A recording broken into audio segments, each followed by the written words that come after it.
2000. I had been singing for a few years, and my father thought that it would be a wonderful ministry to go out and to sing to those who are lost, those who are without.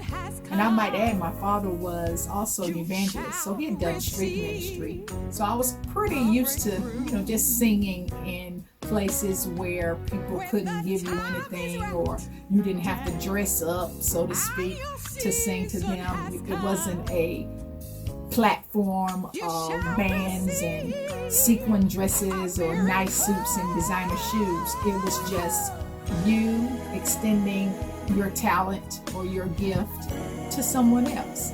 And so in the year of 2000, as I began to go through different things in my life, I got this sort of approval from my devotional time with God.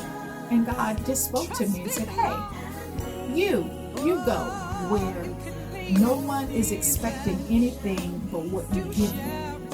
And so when I began singing in prison, starting the prison ministry in 2000, the first prison that I went to was a prison called Raleigh Correctional Center for Women. And I have to tell you, when I left that prison, I went with the intention of giving those ladies a wonderful evening of gospel music and some real good dialogue. But I left so filled. I felt that I had more purpose than I ever had before, because I had given them me, and through me I gave them Christ. So I'm hoping that always when I go to the prison, that the women feel just like I do, that we have had a wonderful time with our Father. So it started in 2000.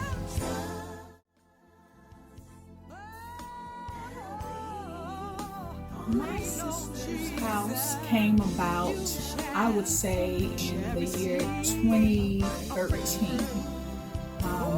As I stated before, I began singing in prisons in the year of 2000 and wanted to make Tried by Fire a non-profit organization. I wanted to be a tax exempt. So we began putting on awareness programs to raise money so that we could get our 501c3 status. So 2013, we had our first event called Walking in My Sister's Shoes. And so as I was singing in the prisons, like I said, from the year 2000 up until 2014, I was able to get letters from these women who they would tell me, Bonita, when I get out, I don't have anywhere to go. And so in 2001, actually, my husband and I, we began in our home, because we felt real strongly about helping women with second chances. We would allow a young lady to come, stay, to get on her feet. And so after that, like I said, in 2013, we began to get our 501c3 status because we realized it was a need. And so just talking to people and again, keeping relationships in order, we found out that there weren't many homes for women here in Craven County where I live. And so as I began to speak with the city council and the county commissioners and our local reentry council here, I found out that, hey, there was a need, a real need for women and housing.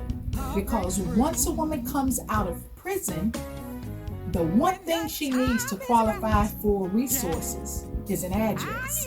And sometimes she doesn't have one. So I believe that our actual start on the quest, it started kind of in 2001, but legitimately, I should say, with our 501c3 status, it started in 2013. And so we're almost there. We're almost there.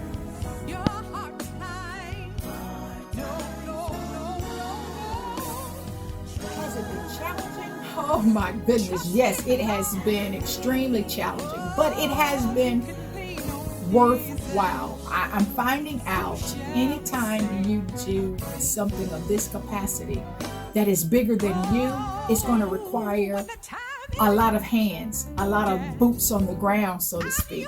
It's going to take a lot of different relationships, a lot of organizations, a lot of people with the same mind. I'm also reminded there is a scripture in the Bible that says, how can two walk together except they be agreed? And I'm finding out that there are a lot of people and agencies that do believe in this work. They do believe in second chances. They do believe in helping, especially and particularly women. Because if you just think about it, women, they're mothers. Most of them that are coming out of prisons, they're mothers. They need to get reunited with their children. And so it has been quite challenging. I am reminded of a real live experience that I had in 2016. My husband and I had property and we were going to use that home as our first, my sister's house property.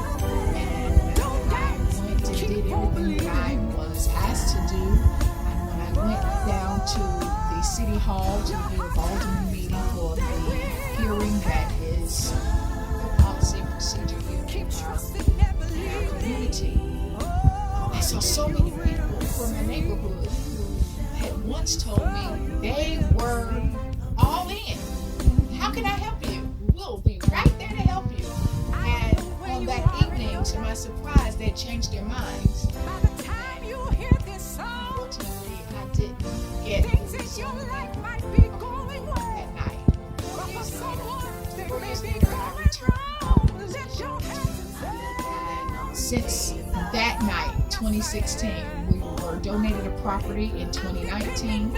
And in February of 2020, we were able to get that property rezoned for the sole purpose. We don't have nowhere to stay when they come out.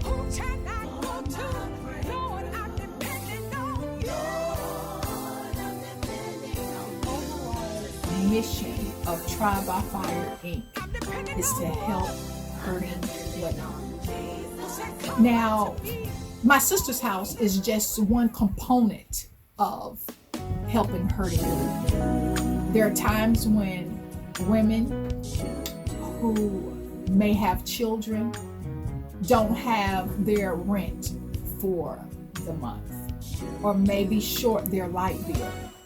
Our organization has helped those women with those needs. There might be a woman who is going through abuse. We have partnered with our local coastal women's shelter to help women when they're going through domestic violence. There might be a woman who is dealing with some type of substance abuse or alcohol abuse. We have partnered with Celebrate Recovery here in our city so that we have those resources to point the ladies in the right direction. We're not here to reinvent wheels. We're not here to do something new. We're just here to add on to that program, the big picture. And that picture is having a home for women. So when they get out of prison, they can go to the programs that are already established and do what they need to be a positive role model in society. When the time is right, yeah. Why should you help? You might ask. You should help because you never know where you'll be. You'll never know where your sister or friend or daughter or aunt or cousin might be in life. As you're going to hear momentarily, Nicole was a wonderful student. She was from a two-parent home. She was in college. She was thriving. She was a quiet soul. She didn't get into anything, no mission. But she fell in love with the Lord. And as a result, she ended up in his because of her struggle. She wasn't built for being a country man. She wasn't built for that type of relationship. Because ladies, let's be honest, we know too well that love is not supposed to happen. And so whether it's that scenario or it's just the fact that, hey, I want to do something to share a legacy of mine. I want to leave a legacy that it's more about others than it is about me.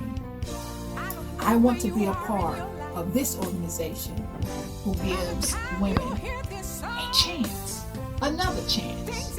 Now, we're not saying that we are going to have a 100% success rate. We want that. But I still believe if we can help one, that's where it starts. So will you be the one to help us help them?